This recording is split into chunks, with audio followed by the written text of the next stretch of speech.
checking on this microphone. Where did Taylor go? We're getting the thumbs up. We're live. Excellent. Welcome back. Guitar Summit 2024, live in the lounge. Are we in the Guitar Summit woodshed? It's now the adopted shed. It's more of an excursion. Wood excursion, if you will. How's everybody doing? It's good to see everybody. Thanks for being here. Yeah. Well, thank you. Whether you're joining us in the crowd here or you're tuning in on Anderton's YouTube channel, it's lovely to see you on this Saturday afternoon from Mannheim. I'm excited. I have followed Andy on socials and YouTube and stuff for years. And despite exchanging pleasantries, as many YouTubers do, you say nice things to each other on videos. We never actually met. I thought you were going to say we never actually mean it. Yeah. We don't actually mean it. The insight into the real world of YouTube.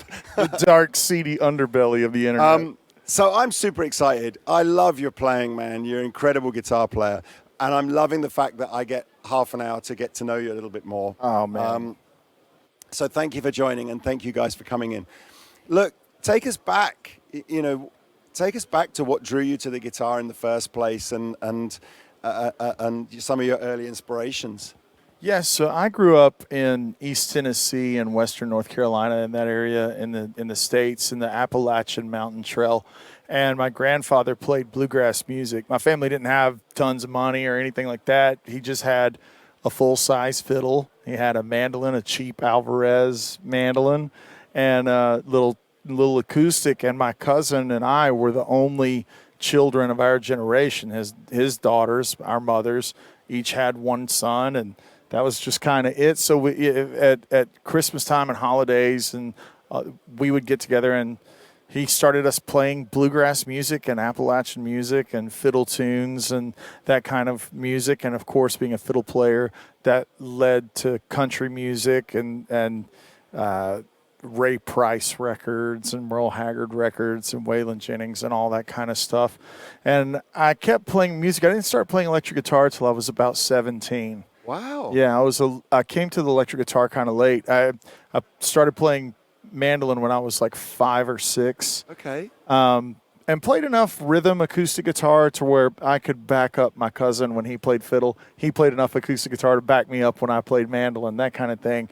And I bought records based on my favorite musicians, as we all do, but those musicians were guys like Bela Fleck and Jerry Douglas and Tony Rice and Sam Bush and these like bluegrass elite kind of players. So fast forward to I was about 17, and I had got the Mark O'Connor New Nashville Cats record, and track 4 is a track called Pick It Apart, and there was a guitar solo on that, electric guitar solo by Brent Mason. Oh. And that hit me like an atomic bomb. I was like, because I bought the record for Bela and Jerry, and then I heard that Telly solo, and I was like, holy crap, this is the greatest thing I've ever heard, And I was at that moment in time playing in a theater in Pigeon Forge, Tennessee, which is like a lot of live shows, Dollywood and all that kind of stuff. And the electric guitar player, I would noodle around, and he would see my right hand technique, which was basically just mandolin technique, and he would be like, oh, you must love Steve Morse and Paul Gilbert and Eric Johnson. I was like, I have no clue who these guys are.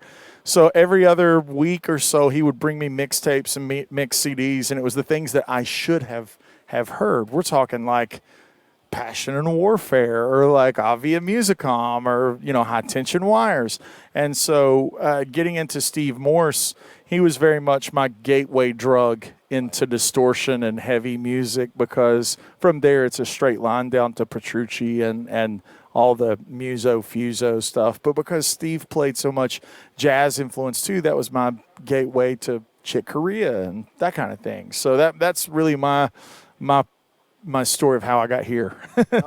I'm always fascinated how early, particularly players that either come from a classical background or, like yourself, the mandolin background, how much of that technique spills over into what has formed you as an electric player?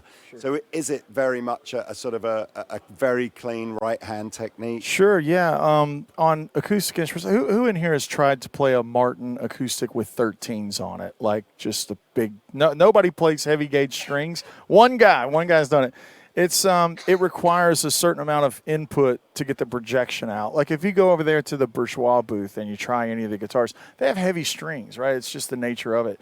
So that in turn does two things. It makes legato not a thing. Right. So I didn't understand legato. Here's a really funny story. Like the first time I saw Steve Vai lick his finger, hold it in the air, and do this with the left hand, I was like, that's witchcraft. That can't be done, and then I understood what compression and gain and distortion meant. But yeah, if you'll hold the microphone, I kind of... Sure. Yeah. Let's see here.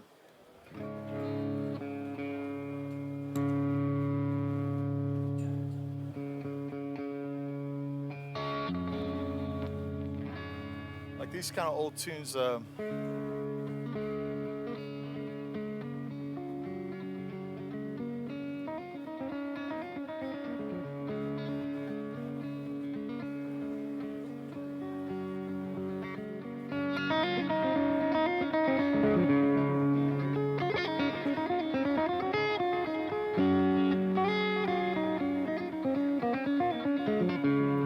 all of these kind of like old fiddle tunes and reels, right?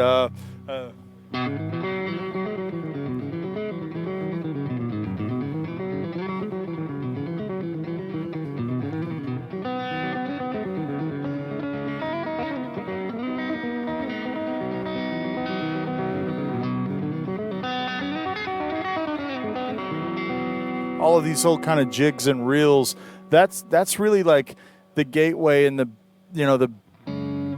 the way that I was going to ask you, so how did you develop the hybrid? Because if you've come at it very much from a flat picking kind of style. That entry tune that I was playing has like this technique called cross picking. Cross picking is just it's just alternate picking, but you're doing it through multiple string sets. Let me address that with no delay so you can actually hear. Yeah. And then the tune has the...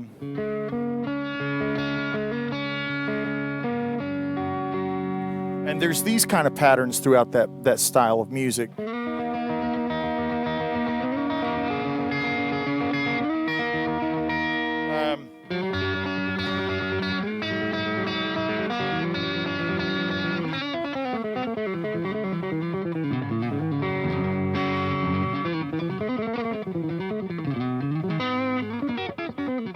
So like the hybrid playing came from being a big fan of Brent Mason, like I mentioned. Now Brent plays with a thumb pick and two acrylic nails on his middle and his third. So when he sounds like he's alternate picking, he's actually playing thumb, middle, thumb, ring, thumb, middle, thumb, ring. And the first finger doesn't have a nail on it, and that's where the pops come from.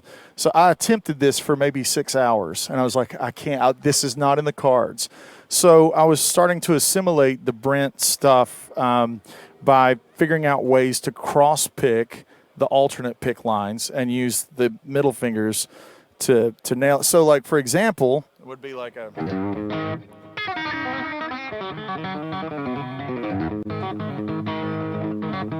Like learning a hot wired, there's the B section to hot wired has this kind of, this pattern. Let me do that clean. I can't sit right. Here we go.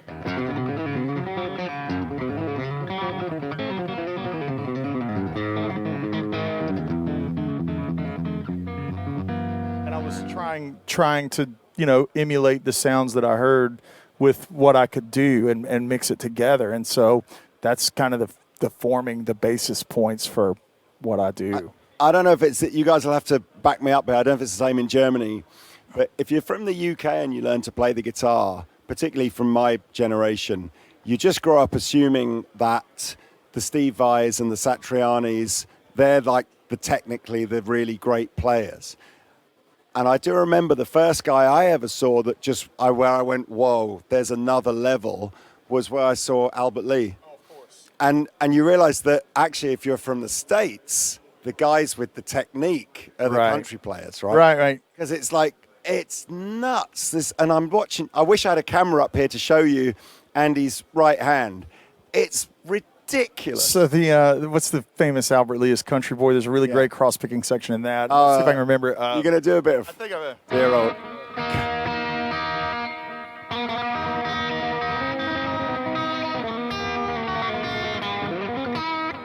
So that's the section that I remember that is that thing. And if I slow that down, you'll see what I mean with the cross picking. So.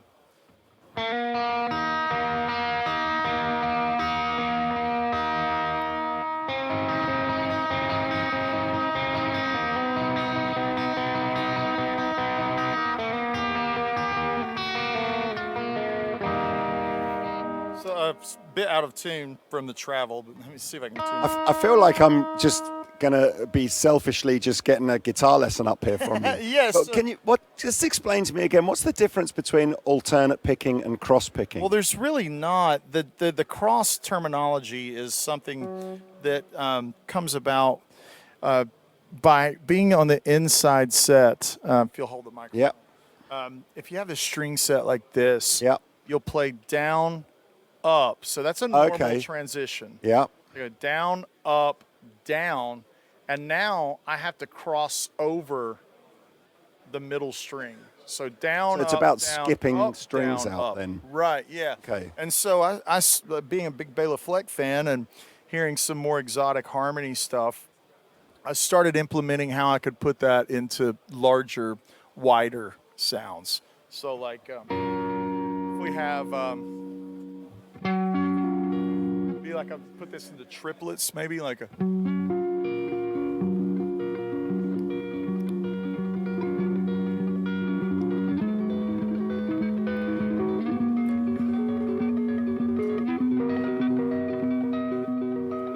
So that's a bit like if you struggle with the B section to too many notes. Typically when I'm sitting down, I can alternate pick it and do it. But when I'm standing up and the guitar gets lower, I figured out a way to go down, up, down, middle, right? Then down, up, down, right? So it's like a, right, we've heard that.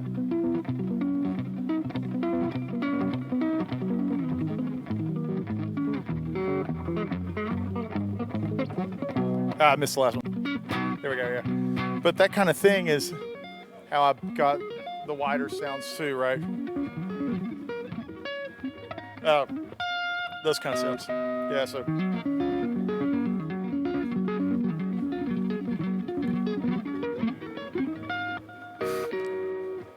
So taking that, country kind of idea and the wider sounds of a banjo, because banjo can get a lot of width because the string closest to you is not the lowest, it's the highest. So those really wide jumps that if you were playing on guitar, they would look like, those kind of things are nice and compact on a banjo. So it's just kind of taking all of this stuff and the assimilation of all the kind of music that I like and trying to blend it together to make something that's mine. This is going to be, I've realized now, I'm looking at my watch going, there's no way that I'm going to fit all the questions in that I've got for you Yeah. in the next 15 minutes. I'll try to go, we'll go rapid fire. Will you come to Anderton's when you're in the UK next time, and then we can spend as long as we like? Dude, that would be amazing. Okay. I would be honored. In the interest of only having another 15 minutes of Yeah. this particular thing, let's talk about gear. We're all here at Guitar Summit because we're all massive gear nerds, I'm guessing. Sure. You've obviously been a Sur T-style player for a long time. Yeah. I guess it's probably pretty obvious why a guitar player like you would gravitate towards a Telecaster style guitar. Yeah, it's a bit funny because this was my design. This model, the Modern T, was something that I came up with for John. I actually kept asking John for years. It's 2 years before he finally made one, which is the black one you've seen me play with the brushed metal. I love the heel joint on the Modern, and playing tellies. The heel joints are always right there in your way. Yep. So even though this has got 24 frets, it's less about high E and it's more about like when I'm holding, G or F sharp right here, my hand's not touching the body of the guitar. So I wanted something that from 25 or 30 feet, it looked like a working man's Telecaster. But when you're on it, it's got a bit more of the super player kind of perfect intonation, fretwork and stuff. Is it sacrilege to put a trem system on a Telecaster? I mean, I don't know. You tell me. They were doing it in the 70s with Bigsby's and stuff, so it's just not a Bigsby. Are you using the trem for tricks or are you using it for tremolo? I use it for all kinds of things, like, yeah.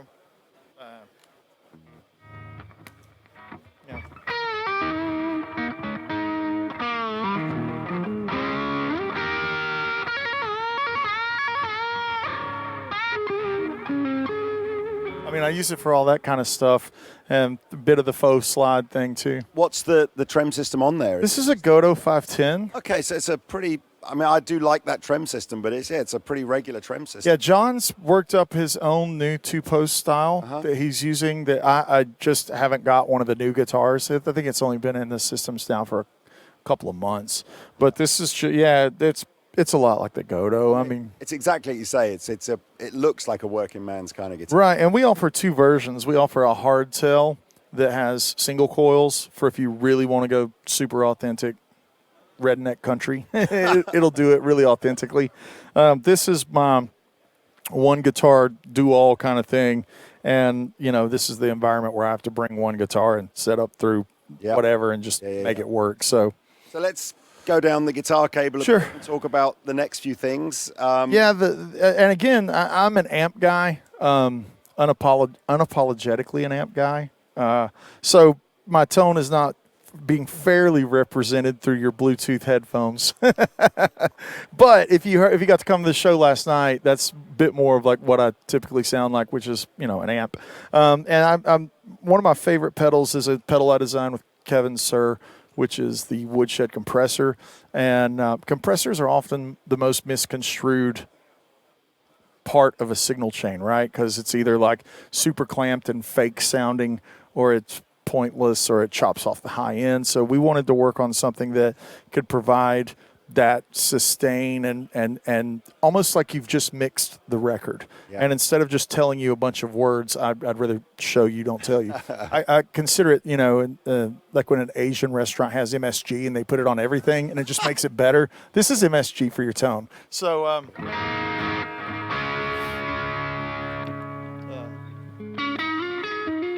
now with it,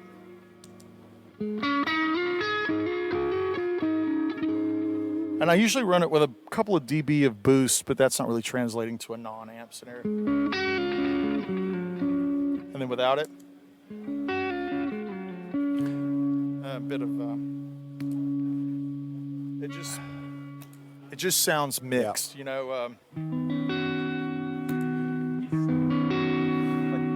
everything's just more forward.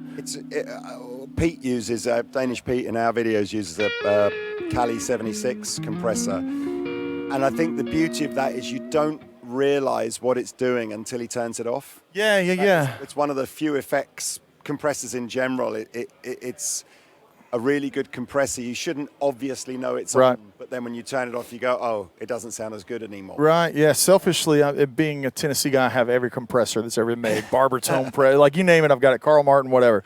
Cali 76 as well. And my goal was if we can't beat it, then it's not going to win. And this is my favorite one in the blind taste test. One of the things that's really important for me is a compressor that sounds like it's running at 18 volts. Okay. And what we use is a charge pump, so it can be a small housing, but the compression is reacting as if the pedal was running at 18 volts.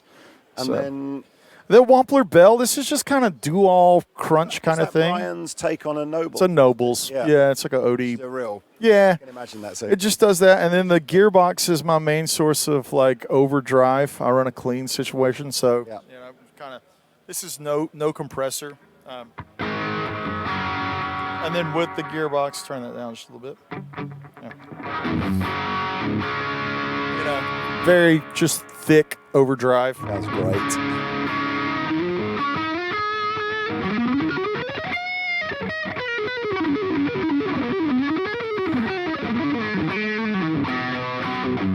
And then it's got another side if you, for whatever reason, you need more gain than that, which nobody does.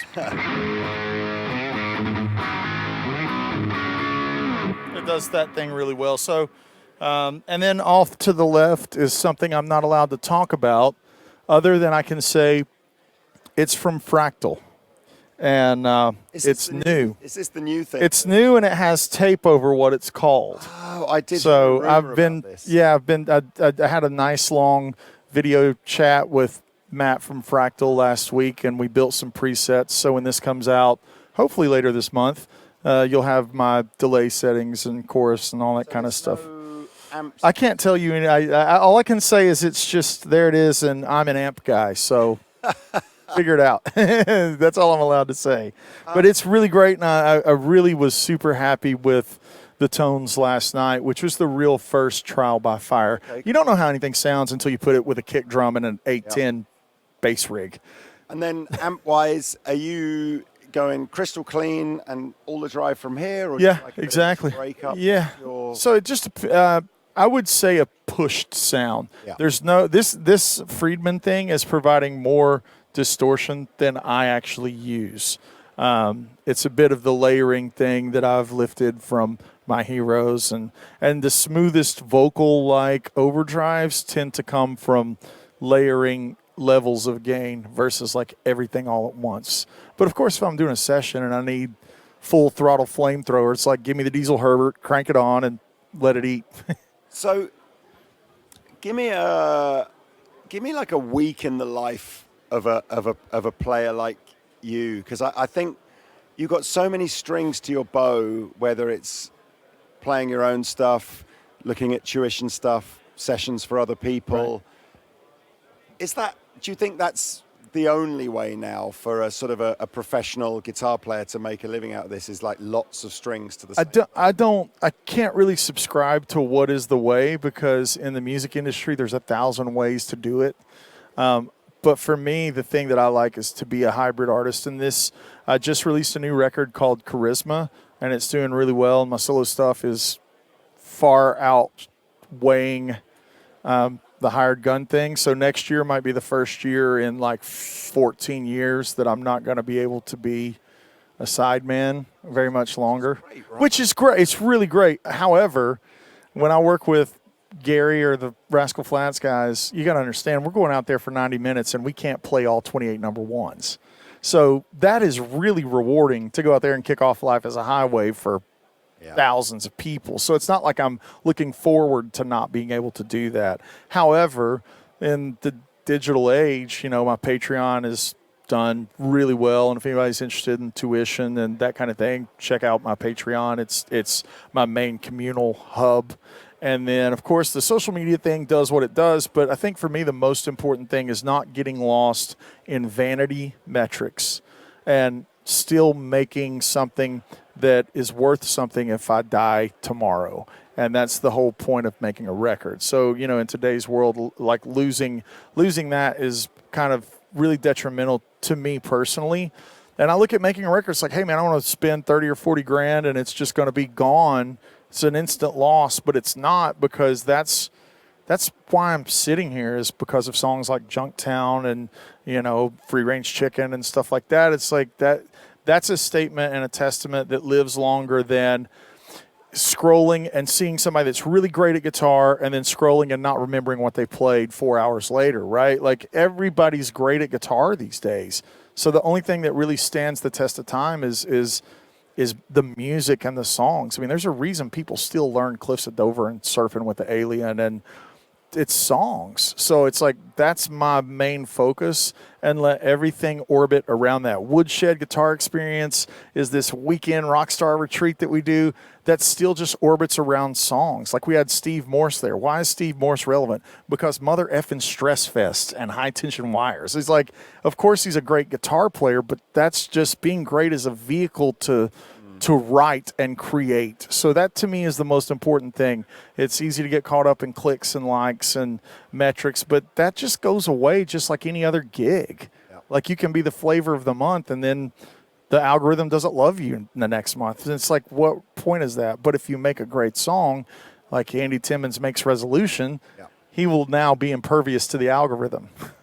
I think that's the lasting legacy, isn't it? That's it. As amazing guitar players will come and go and techniques will shift, but the longevity is the song. It's the right? songs, Always man. the song. It's always the song. So that was the whole mission statement with the album Charisma. Another really psychotic thing I did with that record was I made it a point. It was, I don't want to take up too much of your time, but it was a really tough couple of years. I lost my granddad and my dad in like 13 months. So I just, instead of being an adult and getting a therapist, I just made a record and put all of it into the record.